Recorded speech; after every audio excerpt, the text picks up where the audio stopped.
오늘 하나님께서 우리에게 주신 말씀은 구약성경 욥기 22장 1절에서 11절까지 말씀입니다. 대만 사람 엘리바스가 대답하여 이르되 사람이 어찌 하나님께 유익하게 하겠느냐. 지혜로운 자도 자기에게 유익할 따름이니라. 네가 의로운들 전능자에게 무슨 기쁨이 있겠으며 너의 행위가 온전한들 그에게 무슨 이익이 되겠느냐. 하나님이 너를 책망하시며 너를 신문하심이 너의 경건함 때문이냐. 내 악이 크지 아니하냐. 내 죄악이 끝이 없느니라. 까닭없이 형제를 볼모로 잡으며 헐벗은 자의 의복을 벗기며 목마른 자에게 물을 마시게 하지 아니하며 줄인 자에게 음식을 주지 아니하였구나. 권세 있는 자는 토지를 얻고 존귀한 자는 거기에서 사는구나. 너는 과부를 빈손으로 돌려보내며 고아의 팔을 꺾는구나. 그러므로 올무들이 너를 둘러있고 두려움이 갑자기 너를 엄습하며 어둠이 너로 하여금 보지 못하게 하고 홍수가 너를 덮느니라. 아멘. 하나님께서는 말씀을 통해서 우리를 인도하십니다. 진리의 성령께서 오늘 말씀을 통해서 하나님의 음성 들려주시고 하나님의 뜻 깨닫게 해주실 줄로 믿습니다. 오늘 욥기 22장은 엘리바스의 세 번째 주장입니다. 3라운드가 시작된 셈입니다. 오늘 4절 말씀이 엘리바스를 비롯한 이 친구들의 가치관입니다. 하나님이 너를 책망하시며 너를 신문하심이 너의 경건함 때문이냐. 네가 경건하다면 하나님께서 지금 너를 이렇게 망하게 하셨겠느냐. 그런 뜻입니다. 여러분 3단 논법이라고 말씀드렸죠. 공의로우신 하나님은 죄인을 심판하신다. 너는 지금 하나님의 심판을 당하고 있다. 고로 너는 죄인이다. 딱 이 논리입니다. 그래서 6절부터는 욥의 죄악을 구체적으로 나열을 합니다. 까닭없이 형제를 볼모로 잡으며 헐벗은 자의 의복을 벗기며 목마른 자에게 물을 마시게 하지 아니하며 줄인 자에게 음식을 주지 아니하였구나. 너는 과부를 빈손으로 돌려보내며 고아의 팔을 꺾는구나. 욥아, 너는 형제들에게 모질게 했으며 불쌍한 자를 돌보지 아니하였다. 헐벗은 자, 목마른 자, 과부, 고아에게 자비를 베풀지 않고 오히려 착취했다. 그런 뜻입니다. 그런데 여러분, 욥이 정말로 그렇게 했습니까? 전혀 그렇지 않습니다.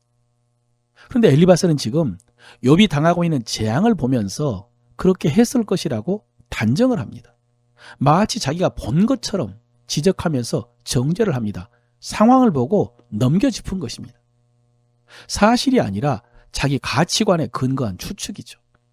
그것을 가지고 욥뿐만 아니라 하나님까지 판단을 해버린 것입니다. 여러분, 우리도 이럴 수가 있습니다. 습관적으로 비판적인 사람, 교만해서 다른 사람을 판단하는 사람들은 자기 생각을 사실이라고 믿어버립니다. 작은 일을 확대하고 과장하고 왜곡을 합니다. 이것을 심리학 용어로 투사라고 하는데요. 사실상 정신병입니다. 다시 말씀드리지만은 교만해서 그런 것입니다. 자기가 하나님 자리에 앉아 있는 것입니다.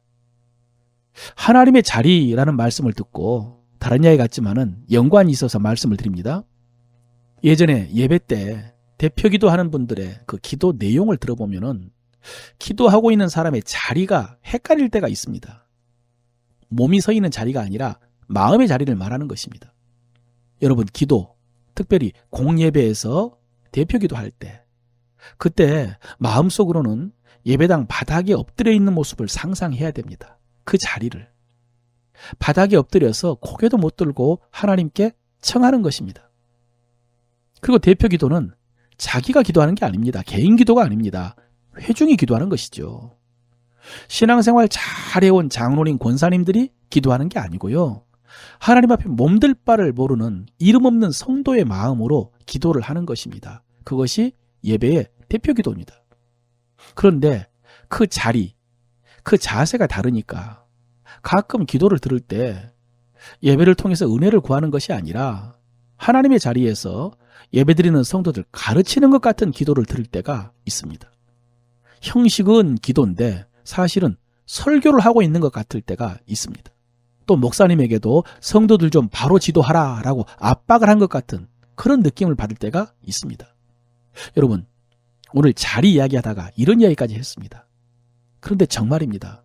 우리가 하나님의 자리에 앉을 때가 많습니다. 특히 다른 사람 판단할 때 우리가 모든 것을 다 아는 그 하나님처럼 그렇게 판단할 때가 많습니다. 그런데 여러분, 사실 하나님의 마음은 그렇지 않습니다. 자기 속에 하나님이 그렇게 완고하시지 사실 예수 그리스도 안에 있는 우리 하나님의 마음은 그렇지 않습니다. 하나님은 판단하는 자와 함께 하시는 것이 아니라 판단받는 자와 함께 하십니다. 그것을 알아야 됩니다. 사랑하는 성도 여러분, 오늘 이 말씀이 다시 한번 우리의 마음을 하나님의 마음이 있는 낮은 자리로 이끌어 주시기를 바랍니다. 그래서 높은 자리에서 다른 사람들 지적하며 올라오라고 요구하는 것이 아니라 낮은 자리에서 사람들을 이해하고 공감하며 섬길 수 있으시기를 축원합니다.